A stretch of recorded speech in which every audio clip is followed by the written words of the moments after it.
Good evening. Welcome to this event, which I'm tempted to say celebrates Al Plantinga's retirement, but as Kelly pointed out a little bit ago, that's a little bit ambiguous.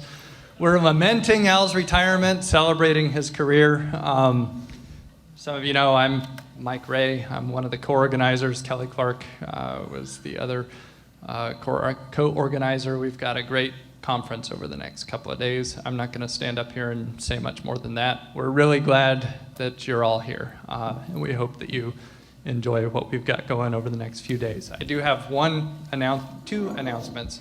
The first is that if you're interested in registering for the banquet, you can do so through the end of tonight, but after that, registration's closed.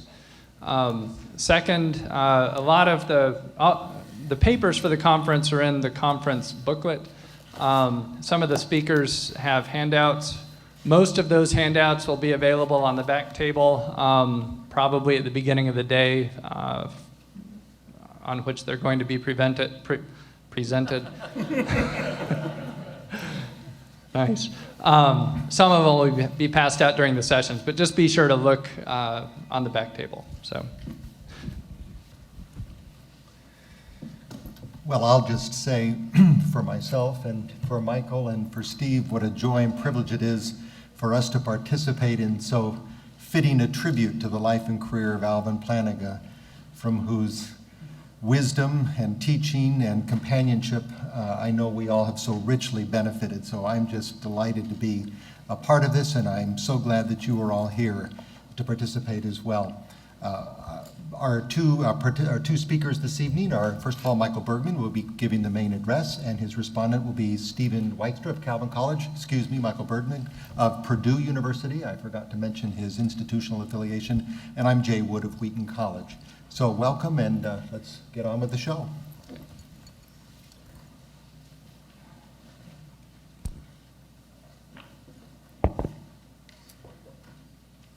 Okay, I found, is this working well enough to hear me in the back? No. Maybe I'll. How about now? I can just sit down there. That worked. I'm going to sit down there.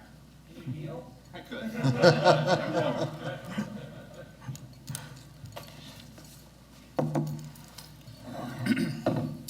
Okay, I found Al in the audience. He's right over there. For everybody else who wants to know where he is as well. I want to also say something briefly about Al. I'm very pleased to be presenting this paper in honor of Al. My debt to him, both through his writing and in my relationship with him, is enormous. His philosophical writings, as we all know, are brilliant, field-defining, full of wit, all of which makes them both hugely beneficial and a great pleasure to read. Even more impressive and meaningful to me, however, is the manner in which he has modeled in his own life, in multiple ways that I think about often, how someone with a career in philosophy can be a faithful Christian. So thank you for that, Al, very much. Okay, now I'm going to read the paper, Commonsense, Skeptical Theism.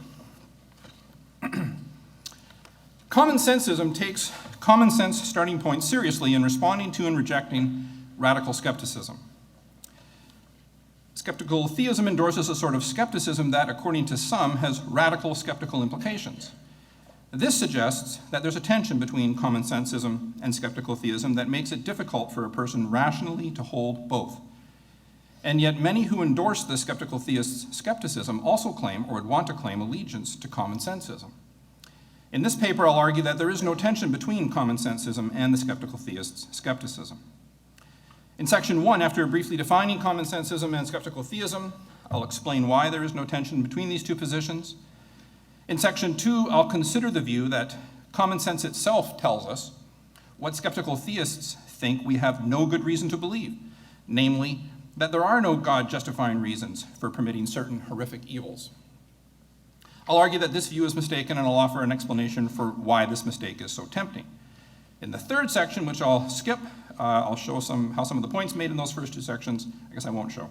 That's the section in which I show, but not to you tonight, how the points made in those first two sections provide material for responding to some objections to skeptical theism that are found in the recent literature. And then the final section, which I might have time for, I'll issue a challenge to those who object to the skeptical theist's skepticism. So, first section, combining commonsensism with the skeptical theist's skepticism.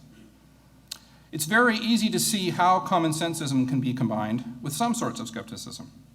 This is because commonsensism doesn't assert that humans are omniscient. Indeed, it insists that there are many things that humans don't know, even if there are also many things they do know. There's nothing remarkable about a view that says we know some things and we don't know others. This double claim is itself the epitome of common sense. So the question before us is whether the skeptical theist's skepticism is among the varieties of skepticism that are consistent with commonsensism. In answering this question, it will be helpful to start with more careful definitions of both commonsensism and the skeptical theist's skepticism. G.E. Moore begins his paper, A Defense of Common Sense, by listing a number of things he and the rest of us know are true. That we have bodies that are extended physical objects located near the surface of the earth, that many other extended physical objects exist and, like our bodies, have existed for many years, and that we have had thoughts and feelings and dreams and imaginings of many different kinds. In short, he lists many perceptual, memory, and introspective beliefs that he and others have had and says they are clear cases of knowledge. Taking Moore's lead and elaborating upon it a little, I propose we think of commonsensism as follows. Commonsensism is the view that it's clear that we know many of the most obvious things we take ourselves to know. This includes the truth of simple perceptual, memory, introspective, mathematical, logical, and moral beliefs. And that B, we also know, if we consider the question, that we are not in some skeptical scenario in which we are radically deceived in these beliefs. My elaboration adds to Moore's list of obvious things we know simple mathematical, moral, and logical beliefs. For example, that 2 plus 2 is 4, that it's morally wrong to torture children for amusement, and if either A or B is true and B is false, then A is true. It also includes the claim that we know we aren't deceived in some radical skeptical scenario in believing the things listed. This latter claim shows how commonsensism differs from contextualism, contrastivism, and denials of closure, each of which tries to combine Clause A from the definition of commonsensism with the denial of Clause B. Radical skepticism differs from all these views insofar as it denies the knowledge claimed in A and the knowledge claimed in B. In order to explain what skeptical theism is, it will be helpful to understand the context in which it originated. Some arguments from evil for atheism go something like this.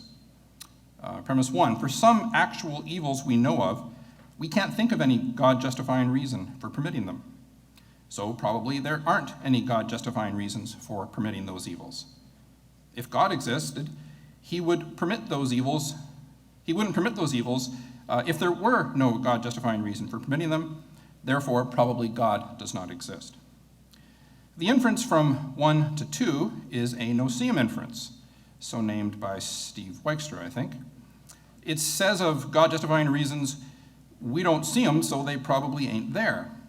The skeptical theist's response is that this particular no-seeum inference isn't a good one.